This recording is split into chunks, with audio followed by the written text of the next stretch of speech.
Check out the new angle, guys. Whoop.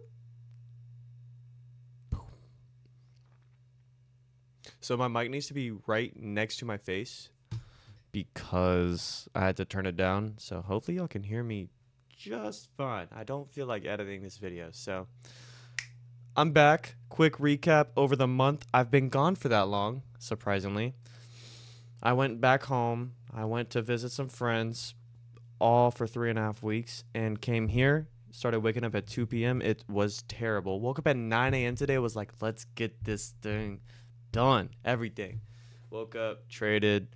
Been trying to solve some issues with TradeSync. There's an update for you. I'm on TradeSync now. I don't know if y'all been keeping up, but TradeSync. I have 2 prop firms of accounts right now, which is pretty solid. And yeah, this is a trade recap. So welcome. If you don't know me, let's keep it that way. I'm just kidding. I assume you know my name from my username. Yeah.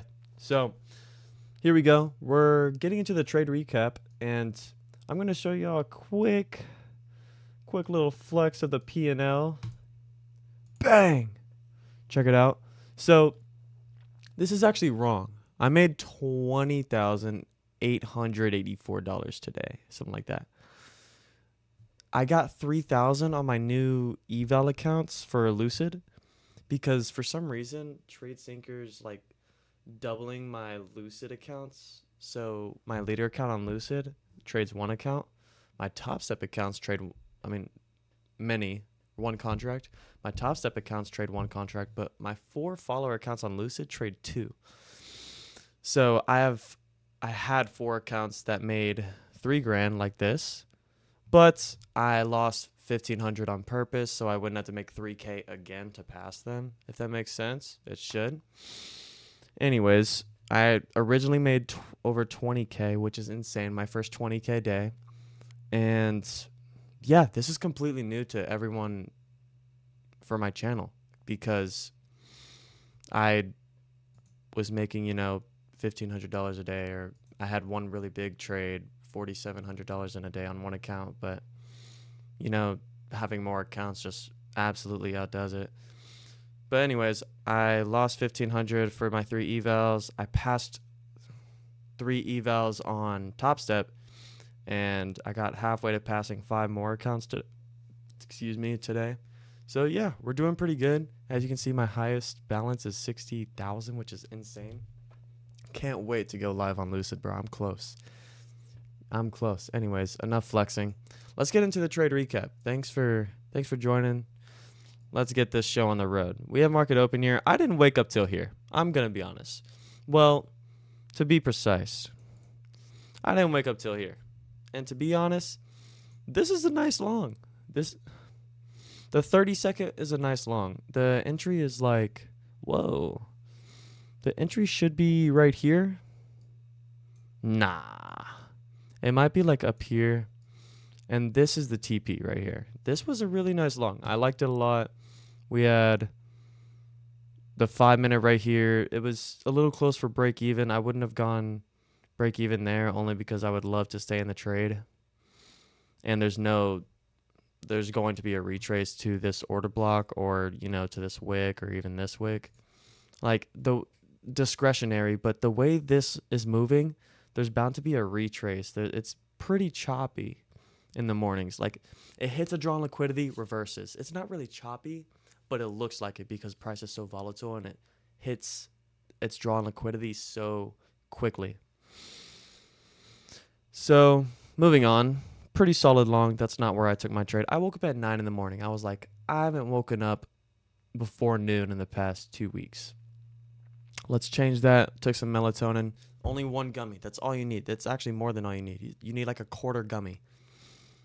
So like 1 milligram, honestly, of melatonin. And you should be out like a light. Unless you just overdose on melatonin and you don't even know. Even 1 gummy is overdosing apparently. Okay, let's move on, bro. So we have this 5-minute fair value gap right here that we respect, but we kind of retrace into this little area of consolidation, which is fine. That's a good draw on liquidity for later. Actually, my If I wasn't passing evals, this would have been my draw on liquidity. So I waited for price to retrace somewhere very clear. Always wait for just the most obvious setup, dude. There's an obvious setup every day if you're really discretionary. So price plays out, goes up. I'm looking at the market around here. I'm like, okay, I mean, nothing's happening. I was like, if we inverse right here, I'll take the short. And I went to the 15-minute. I was like, took out this high. We are chopping like crazy on the hourly. We are heavily bullish at all-time highs, which is fine. I usually short on all-time highs because I just wait for that one short setup every couple days. And I'm going to be honest, tomorrow we're probably going to long. So we inversed this 5-minute. I was like, okay, I mean, it's not going to happen. There was this 3-minute that we inversed. It's fine. And then I said 1 minute goofball. Now we have this high right here. This high, very beautiful. I loved sweeping this out. You know why? Because that is a 15-minute to wick rejection block.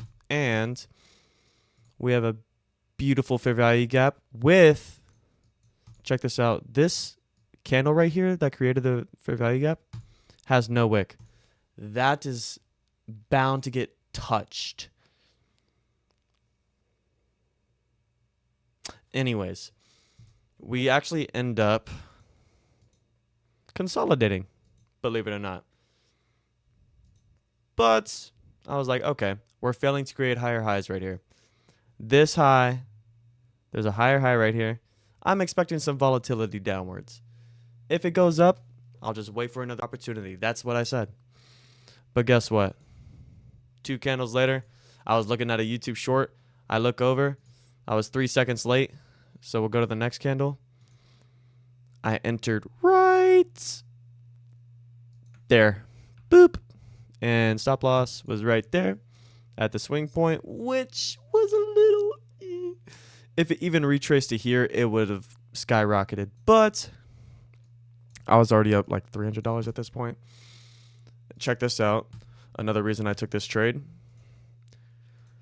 This itty bitty 5-minute right there. I know y'all see it. Bow. That's a good draw on liquidity. That's a perfect break-even point. It's perfectly far away. Anyways, let's continue.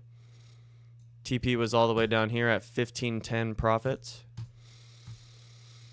And honestly, we just smashed through it. And then next minute, we're right there. I'm like, okay, are we going to reverse? Just kidding. I didn't even think of it. And look, full TP was hit. But, prop firm accounts, you know what I mean? So, but yeah, that's the trade. Quick little 1.7-ish. 1.67-ish. So, pretty solid trade. Price did end up reacting off this point. Very good longs off of this as well. So the 30-second inverse within here, it just wasn't that good because we needed a retrace down to here and we just didn't get it. It was just price was hitting its draw on liquidity and smashing it. I did mark out a 30-second inverse right here. And full TP. This high is useless now. I was just kind of live trading, and then price reacted off nothing here. The good thing about LR is that it's so easy to read. Here, I'm just leaving y'all with advice after the trade recap. Check this out. So this is LR.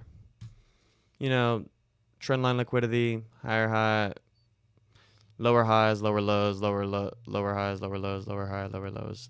Did it 3 times, broke through. Anyways, took out the first high, right? Reacts off of it every time. That's what happens every time. Price reacts off the first high.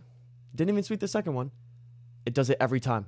I'm not joking. I've seen 10 times out of 10 so far I've looked at this. reacts off the first high, dips down, retraces to nothing. Sweeps liquidity. Watch this inverse. Boom. Inverse right there. And it's going to chase this high right here. Pretty quickly too. Look. Just like that.